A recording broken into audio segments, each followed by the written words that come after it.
அனைவருக்கும் வணக்கம். சேயன் கல்வி உங்கள் அன்புடன் வரவேற்கிறது. இன்னைக்கு தினம் 10 கேள்விகள் டே 3 பார்க்க போறோம். டெய்லியும் 10 தகவல்கள் நீங்க தெரிஞ்சுட்டே வரீங்க. கண்டிப்பா இது உங்களுக்கு நல்ல ரிசல்ட் கொடுக்கும். நீங்க எக்ஸாம் வரைக்கும் நாங்க அதை கொண்டு போவோம். கண்டிப்பா இதை நீங்க ஃபாலோ பண்ணிட்டே இருங்க. நல்ல ரிசல்ட் கொடுக்கும். இன்னைக்கான 10 கேள்விகள் பார்ப்போம். முதலில் லோக் ஆயுக்தாவை நடைமுறைப்படுத்திய மாநிலம் எது? இதுவும் டிஎன்பிஎஸ்சி ப்ரீவியஸ் இயர் கொஸ்டின் தான்.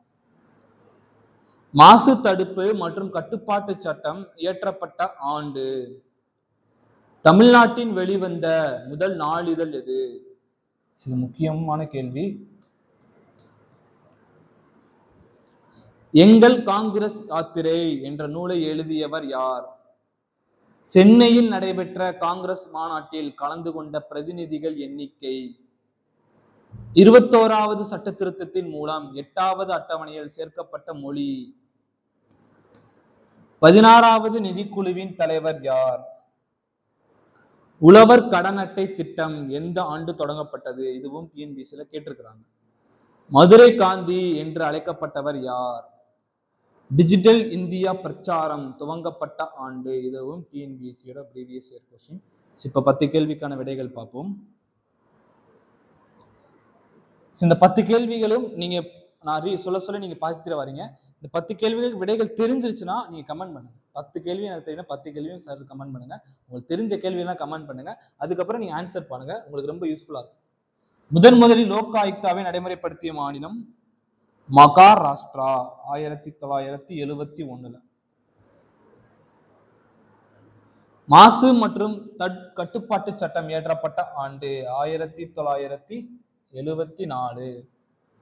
தமிழ்நாட்டில் வெளிவந்த முதல் நாளிதழ் மெட்ராஸ் மெயில் 1868 வெளிவந்திருக்கு. எங்கள் காங்கிரஸ் யாத்திரை என்ற நூலை எழுதியவர் யார்? ரொம்ப ரொம்ப முக்கியமான கேள்வி. பாரதியார். சென்னையில் நடைபெற்ற காங்கிரஸ் மாநாட்டில் கலந்து கொண்ட பிரதிநிதிகளின் எண்ணிக்கை எவ்வளவு? 362. 21வது சட்ட திருத்தத்தின் மூலம் 8வது அட்டவணையில் சேர்க்கப்பட்ட மொழி எது? சிந்தி. அடுத்து 7வது கேள்வி. 16வது நிதிக்குழுவின் தலைவர் யார்? 7வது கேள்விக்கு விடை அரவிந்த் பனகாரியா. கேள்வி எண் 8. உழவர் கடன் அட்டை திட்டம் எந்த ஆண்டு தொடங்கப்பட்டது? 1998. கேள்வி எண் 9. மதுரை காந்தி என்று அழைக்கப்பட்டவர் யார்?